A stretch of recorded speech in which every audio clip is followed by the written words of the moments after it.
this video, I am going to cover and review the APLc from Inforce. So, there's a lot of different options out there for weapon lights, and I prefer to have a weapon-mounted light option. Although, yes, you do want to have the handheld option because you never know when you just need the flashlight. So the reason why I picked that light is because it's sleek, it's small, it's got 200 lumens, it's good for indoor home defense. So, and it works really well. Works really well for indoor stuff. You go back 10, 15 years, flashlights didn't have the brightness they do now. I mean, the first light I mounted on my AR, I think, had 180 lumens, and back then that was considered bright as heck. And now, to have something that's half that size put out even more is just, light technology has come a long way. And so, there's a lot of options again. You could spend, $150. You could spend $250. You could spend $400 or $500 on these lights, and it really comes down to, is a $100 light that has 200 lumens going to work for you or not? And it also is not really big and bulky and add a lot of weight to the gun or anything like that. So we're going to dive down into that, and we're going to check it out, and I'm going to give you some close-up shots and see what you guys think about it.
You're not a very good guard dog.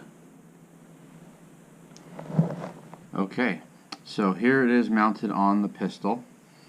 So you can see it. Oh, and of course, as always, safety check. It's unloaded, no magazine, in the safe direction. Alright, unloaded. Alright, so this is the APLc, made for the Glock specifically. Although I think you can bolt it to other pistols with similar type of rails, Picatinny rails. So this light is a good choice for home defense, utility light, indoors, not going to be outside kind of thing. 200 lumens. Here's what the box looks like. So it has 200 lumens, 1.5 hour runtime. So as a duty type use, I would say it's probably not the best option for that. There's other lights out there that have longer runtime, and if you're going to be outdoors or like law enforcement or military, you're going to need more than 200 lumens probably. So, but for what the light is, it's really good. I mean, it's a small package. It uses the CR2 batteries, I believe.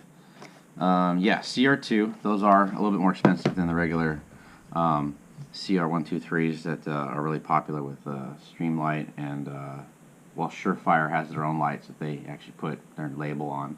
So I like this because it's streamlined. It's nice and tight on the gun. I mean, you can make a holster for any of the lights, but it's just, I got this off of Optics Planet for about $100, shipping and everything. And I think it was on sale, so it was just under $100 when I bought it. And I'm like, you know what? I'm gonna pull the trigger. No pun intended. pull the trigger on it and get it, because it's the first pistol light that I wanted to put on a pistol. I'm not really big on adding stuff to pistols, as I said before in previous videos, but in this case, for home defense, this is perfect. Why? Well, here's the reason why. It's only one thing you have to grab. You have this ready to go in one place, one-handed operation.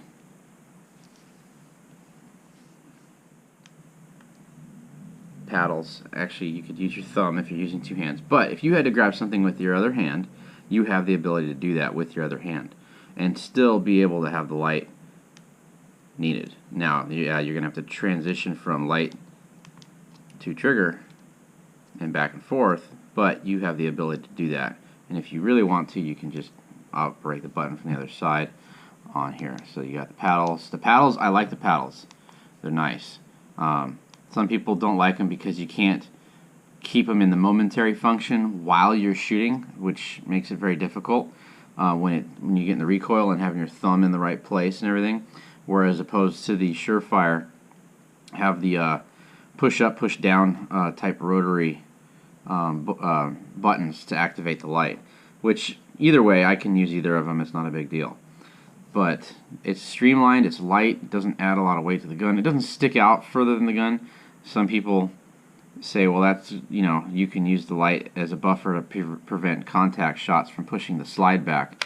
For me, if they're that close, I'm not going to be pushing the gun out towards them. I'm going to pull it closer to my body and shoot. So that's one thing that I see as not being an issue with the flashlight protruding that far. So for this, for what it is a great light, and I did demonstrate how bright it is. 200 lumens is plenty bright. You point it in someone's eyes, they're definitely not going to be able to recover from that that fast. It's not going to be nothing in their eyes. It's not like shining a mag light on a full focus beam out into someone's face. It's not going to do a lot. This is focused enough where indoors it's going to do what it needs to do. It's going to be bright enough to see what you want to see, and it's under, I think, depending on the sales, you can get it for under $100 at Optics Planet. So yeah, I would I'll put a link in the description for these lights. So depending on what you want out of the flashlight, if you want strictly indoor protection and you want about $100 and you don't mind the runtime because you're not going to actually pull it out all the time and use it, then this is going to be your type of light. The other option, so we know it's empty, even though I'll put my hand underneath, you can twist the dial to loosen it, to disconnect the battery internally so that it doesn't accidentally get pushed by the paddles, or just also for long-term storage if you don't have plans on pulling the gun out anytime soon. That's another key feature. And person who really does a really good torture test, I wouldn't say torture test, but he reviews these pretty well and beats them up pretty good to make sure that you could use them for duty use even though you'd be changing the batteries all the time, that they're tough enough for that. And he himself was impressed, and I don't know if you guys know who he is. I'm sure you do. If you're watching anything on YouTube, it's Aaron Cowan from Stage Dynamics. He does a really good test on this. So, and I've got probably about 1,000 rounds now just shooting this, and haven't had an issue with the light. So that's not bad.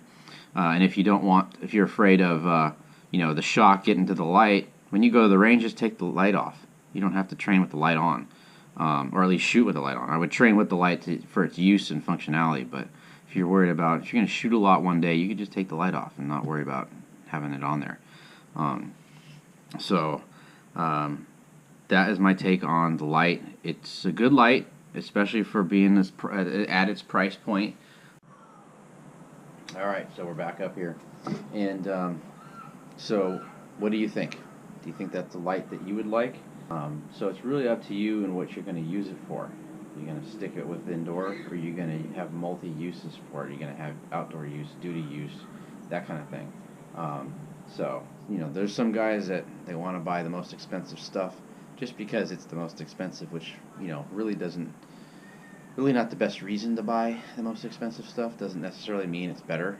But in this case, some of the lights out there, they're worth the money. So I hope you guys like the video. Please like, subscribe, and I'm going to review the Trijicon RMR soon, now that I have more rounds through it and I've got it zeroed. And again, I will leave links in the comments below for you guys to check it out. Alright, you guys, as usual, stay safe out there, and I will see you next time. Bye.